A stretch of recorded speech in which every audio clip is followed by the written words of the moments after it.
नमस्ते प्रणाम। हमारे चैनल में सभी भाई बहन का बहुत बहुत स्वागत है। एक छोटा सा प्यारा सा सोहर गीत लेके आए हैं, जन्माष्टमी के उपलक्ष्य में है, तो प्लीज़ आप लोग ज़रूर सुनिएगा। बहुत प्यारा सोहर गीत है। कहाँ बजे जाना में कान्हैया हो तो बसिया बजावई, तो बसिया बजावई हो। सखिया कहाँ बजे जाना में कान्हैया तो बसिया बजावई, तो बसिया बजावई हो। सखिया कहाँ बजे जाना में कान्हैया तो कहाँ वहाँ पे खेलाई हो, तो कहाँ वहाँ पे खेलाई हो। सखिया कहाँ वहाँ पे जाना में कान्हैया तो कहाँ वहाँ पे खेलाई हो, तो कहाँ वहाँ पे खेलाई हो। मथुरा में जाना में कान्हैया हो तो गोकुला में खेलाई हो, तो गोकुला में खेलाई हो। सखिया मथुरा में जाना में कान्हैया हो तो गोकुल बीचे खेलाई हो, तो गोकुल बीचे खेलाई हो। सखिया मथुरा में जाना में कान्हैया हो तो गोकुल बीच खेलाई हो, तो गोकुल बीच खेलाई हो। के करे न कोखिया में जन्मे कन्हैया हो, तो के करे कोखिया के करे गोदिया खेलाई हो। सखिया के करे न कोखिया में जन्मे कन्हैया हो, तो के करे गोदिया खेलाई हो, तो के करे गोदिया खेलाई हो।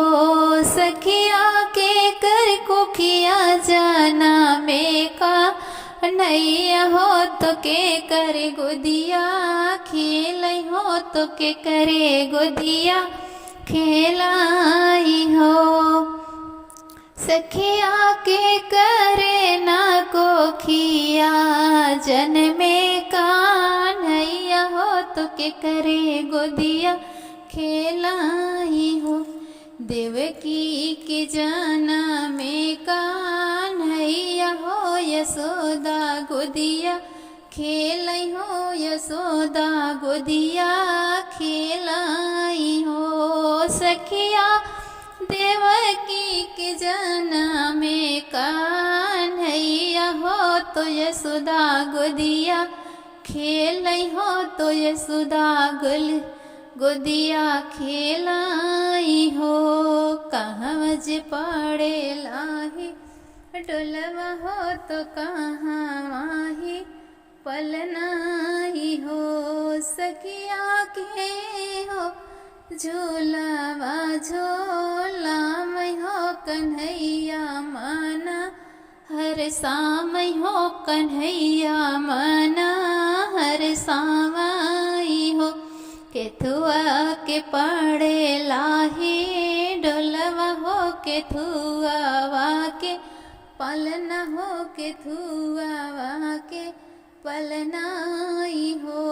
सखिया की झूलावा झूलामय हो, कन्हैया माना हर सामय हो, कन्हैया माना हर सामय हो।